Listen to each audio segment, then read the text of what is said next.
മാപ്പിളപ്പാട്ടിലൂടെ മലയാള ഗാനശാഖാരംഗത്തെത്തിയ പ്രശസ്ത ഗാനരചയിതാവ് ബാപ്പു വെള്ളിപ്പറമ്പാണ് നമ്മളോടൊപ്പം ഉള്ളത്. ബാപ്പുക നമസ്കാരം. ബാപ്പുക, ഇപ്പം PV അൻവർ ഈ ദിവസം പറയുകയുണ്ടായി, ബാപ്പു വെള്ളിപ്പറമ്പിൻ്റെ ഉൾപ്പെടെയുള്ള പിന്തുണയുണ്ട്, മാനസികമായ പിന്തുണ എന്നുള്ളതൊക്കെയാണ് പറയുന്നത്. ഇടതുപക്ഷ സഹയാത്രികൻ എന്നാണ് പൊതുവെ ബാപ്പുക അറിയപ്പെടുന്നത്.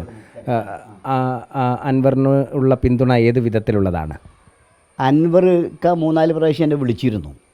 പിന്നെ ഒരു പുതിയ പാർട്ടി ഇത് ചെയ്യുന്നുണ്ട്, കുറച്ച് 3-4 പാട്ടുകൾ വേണമെന്ന് പറഞ്ഞിട്ട്. അപ്പോൾ പാട്ടുകൾ എല്ലാ രാഷ്ട്രീയ പാർട്ടിക്കാരും എന്നെ വിളിക്കുന്നതാണ്. അൻവർക്കായി ഞാൻ തമ്മിൽ 11-ൽ അദ്ദേഹം മത്സരിക്കുന്ന സമയം മുതൽക്കേ ഞാൻ അൻവർക്കാക്ക് പാട്ട് എഴുതുന്നുണ്ട്. അപ്പോൾ എൻ്റെ ഒരു ജോലി അതായതുകൊണ്ട് ഞാൻ പാട്ട് എഴുതില്ല എന്ന് പറയാൻ പാടില്ലല്ലോ. ഞാൻ വരാമെന്ന് പറഞ്ഞു. പിന്നെ ഒരു 3-4 പേർ കോഴിക്കോട് വന്നപ്പോൾ എന്നെ വിളിച്ചു. ഞാൻ നാളെയോ മറ്റന്നാളോ വരാമെന്ന് പറഞ്ഞു. അങ്ങനെയാണ് ഇന്നലെ അവിടെ പോയ സമയത്താണ് പിന്നെ നിലമ്പൂർ ആയിഷ അവിടെ വരുന്നത്. അങ്ങനെയാണ് അതൊരു വാർത്തയാവുന്നത്. അല്ലേ പ്രശ്നമൊന്നുമില്ല. നിലമ്പൂർ ആയിഷ വന്നപ്പോൾ കുറേ പത്രക്കാർ വന്നു, ഞാൻ ആ ചിത്രത്തിൽ പെട്ടു. അപ്പോൾ എന്നോട് പാട്ട് എഴുതാൻ പറഞ്ഞെന്ന് പറഞ്ഞാൽ ഇന്നത്തെ അസംതൃപ്തരുടെ ഒരു ഇതായിട്ടുള്ളൊരു പാട്ട്, ഒരു 3-4 പാട്ട് വേണമെന്നാണ് പറഞ്ഞത്. അല്ലാതെ വേറെ ആരും കുറ്റം പറഞ്ഞിട്ടില്ല. ഇപ്പം അല്ലെങ്കിൽ രാഷ്ട്രീയത്തിൽ കുറ്റം പറഞ്ഞ പാട്ടുകളില്ല, വിമർശന പാട്ടുകളൊന്നുമില്ല.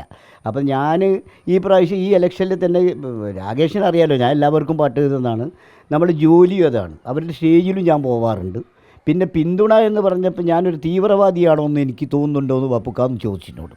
ഞാൻ പറഞ്ഞു അതെനിക്ക് അഭിപ്രായമല്ല. അൻവർക്ക് ഒരു തീവ്രവാദി കിടന്നുറങ്ങിയിരിക്കുമ്പോഴേക്ക് തീവ്രവാദി ആവില്ലല്ലോ.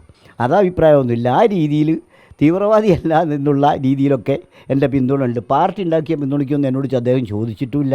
ഞാൻ അദ്ദേഹത്തിന് മറുപടിയും പറഞ്ഞിട്ടില്ല.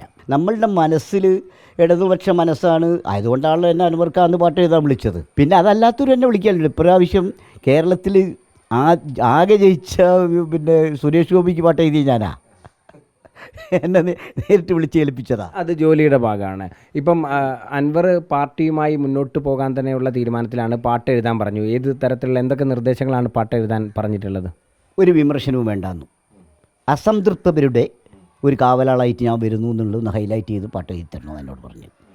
മറ്റൊന്നും എന്നോട് പറഞ്ഞിട്ടില്ല, ആവശ്യപ്പെട്ടിട്ടുമില്ല അദ്ദേഹം. അതല്ലാതെ ഞാൻ എൻ്റെ ജീവിതത്തിൽ ഇതുവരെ പോന്ന എൻ്റെ ആദർശത്തിൽ നിന്നോ മറ്റതിൽ നിന്നോ ഞാൻ വ്യതിചലിച്ചിട്ടില്ല. ഇനിയിപ്പം വയസ്സുകാലത്ത് എങ്ങോട്ട് വ്യതിചലിച്ച് പോകാനാണ്.